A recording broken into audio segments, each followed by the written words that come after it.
Salut les amis, j'espère que vous allez bien, c'est Alex. Et aujourd'hui, on va voir ensemble comment effectuer un tracking sur un visage ou n'importe quel objet dans DaVinci Resolve. Et vous allez voir en plus, c'est très facile. Alors nous voici dans le logiciel Resolve dans la page étalonnage, la page color.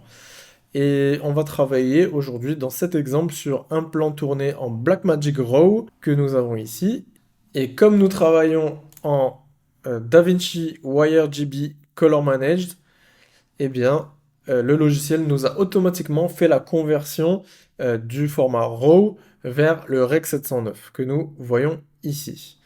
Donc pour voir le format RAW brut, on fait un clic droit sur la vignette Bypass Color Management et voici à quoi ressemble le plan directement sorti de caméra. Ok? On remet comme c'était. Alors je vais enlever le clip ici, voilà, pour vous agrandir l'image. Donc on a ce plan, très sympa. Et on voit tout de suite qu'on a un petit problème avec le visage de notre modèle parce qu'il est carrément sous-exposé. Son visage est sous-exposé. Et donc on va faire quelques petites corrections, déjà sur l'image dans son ensemble, et ensuite on va venir se concentrer sur le visage. Alors, je vais rajouter un, 2, 3, 4 nœuds, ok? Ici, je vais faire l'exposition. Sur le nœud 3, je vais faire la balance, et sur le nœud 4, je vais faire mon contraste. Et celui-là, ce sera pour tout à l'heure, on en parlera après. Donc, commençons par notre exposition. Je vais augmenter un petit peu l'exposition, pas trop non plus. Voilà, on va rester sur quelque chose comme ça. Hop, je vais diminuer un petit peu, voilà, comme ça, c'est pas mal. Donc, avant, après. Au niveau de la balance, on est bon, on est plutôt bien. Alors ici, on a une image, on le voit hein, sur les scopes, qui est très bleu magenta, donc qui est vers les tons froids, avec pas mal de saturation, hein. On a un éclairage, on voit qu'on est sur un éclairage qui n'est pas naturel, et ça rend bien, c'est assez joli. Et alors, au niveau de la balance, j'ai pas envie de corriger et de balancer totalement mon image, parce que ça va enlever, voilà, si je tends un peu vers les jaunes pour balancer, ben, on perd justement le côté stylé. Et au contraire, bah, je vais carrément aller dans l'autre sens, donc aller dans le sens de mon image pour rajouter un petit peu de saturation. Donc je vais monter juste un petit peu, voilà, donc ça c'est avant, ça c'est après. Donc on pousse encore plus le look, parce que je trouve ça vraiment très joli. Et enfin, au niveau du contraste, bon, je vois on est pas mal contrasté hein, si on le voit sur les scopes. Donc on va pas non plus en rajouter beaucoup. Peut-être un petit peu, quelque chose comme ça, en baissant le pivot.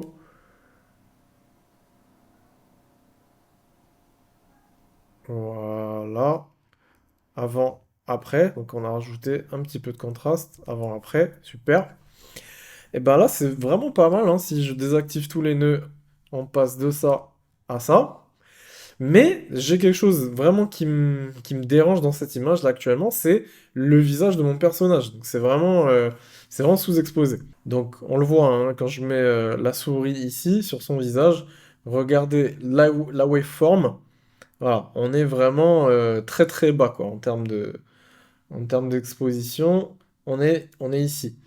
Alors, ce que je vais faire, donc maintenant, je veux corriger, j'ai corrigé l'image dans son ensemble, et je veux me concentrer maintenant que sur son visage. Et là, maintenant, je vais créer un nouveau nœud, hop, que je vais appeler Face pour le visage. Et là, on va vouloir donc appliquer une correction que sur son visage, évidemment, parce qu'on a déjà fait une correction sur l'ensemble de l'image. Donc là, maintenant, on veut que son visage. Je vais créer un nouveau nœud et là je vais aller dans mon outil qui s'appelle Window. Je vais sélectionner le cercle et là je vais aller choisir une image où on la voit si possible bien de face. Voilà, ici, comme ça. Super.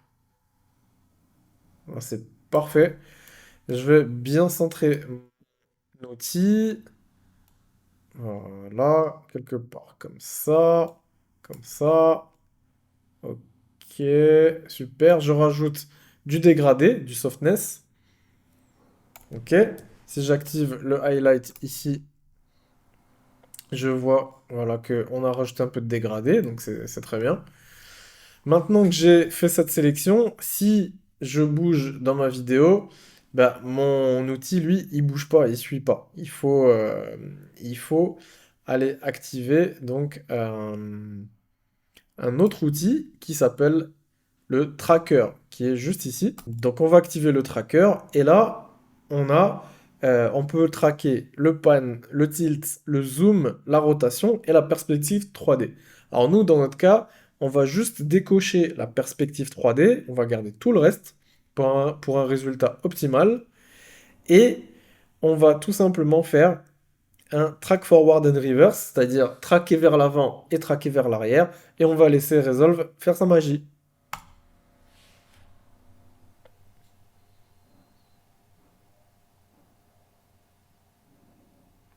Voilà, et là maintenant, on voit que notre sélection, notre window suit notre héros parfaitement, notre héroïne plutôt.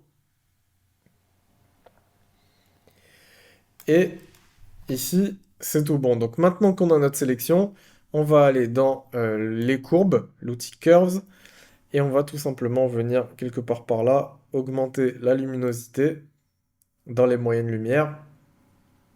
Voilà. Alors, pas trop non plus pour que ça reste naturel. On va faire quelque chose comme ça. Ouais, quelque chose comme ça. Avant, après. Donc, alors, on dirait vraiment qu'on a allumé une lumière devant son visage, quoi. C'est vraiment top. Ça change tout, je trouve. Avant, après. Et là, donc, quand on joue la vidéo, bah, l'effet, il se voit vraiment pas. C'est vraiment naturel comme résultat. Voilà. Et ça, c'est en partie grâce au softness ici. Donc, si je mettais le soft à 0, eh bien, là, on verrait bien donc la démarcation, la démarcation de l'outil. Et c'est pas ce qu'on veut, donc il faut rajouter un peu de soft. Voilà, comme ça. Et là, eh ben, c'est super. Donc, au début, c'est bon, c'est bien naturel. Au milieu, c'est bien naturel aussi. À la fin, c'est bien naturel. Donc, vraiment, on voit beaucoup mieux son visage. Et c'est quand même beaucoup plus agréable. Et donc maintenant que j'ai fait cette modif, que j'ai appliqué cet effet, je vais juste venir dans mon nœud numéro 1, ici, que je vais appeler NR pour Noise Reduction, parce que comme on voit un petit peu si je zoome, voilà, on a beaucoup de bruit, ce qu'on appelle du bruit dans l'image, donc ces petites imperfections là. Ici, on voit hein, ces petits points là. Voilà, ici, ça se voit beaucoup. Même vous sur YouTube, hein, vous devez bien les voir, je pense. Et donc, on va aller appliquer une réduction de bruit en mettant ici 3 frames. On va mettre à peu près sur voilà, 6. On va rajouter de la chroma. Et là, voilà, si je désactive le nœud. Voilà, ça c'est avant.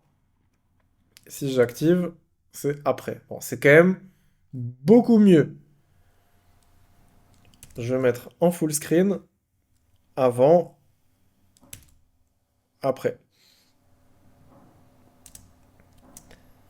Alors le problème de cet effet de réduction de bruit, c'est que là si je mets play, et voilà, je suis passé à même pas 10 images par seconde, quoi.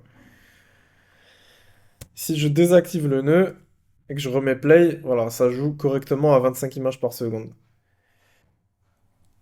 Mais c'est pas un souci, en tout cas, maintenant notre image est très jolie. Voilà, je suis très content. On est passé de ça à ça, simplement en quelques minutes. Alors le principe est exactement le même que tu veuilles traquer un visage ou un objet, une voiture, un avion, peu importe. C'est exactement le même principe. Donc à toi de t'entraîner sur tes plans et j'espère que cette vidéo t'a plu. Si tu as aimé, n'hésite pas à mettre le petit pouce, à laisser un commentaire pour me donner ton avis. Et si c'est pas déjà fait, je t'invite à t'abonner à ma chaîne et je te dis à bientôt pour une prochaine vidéo.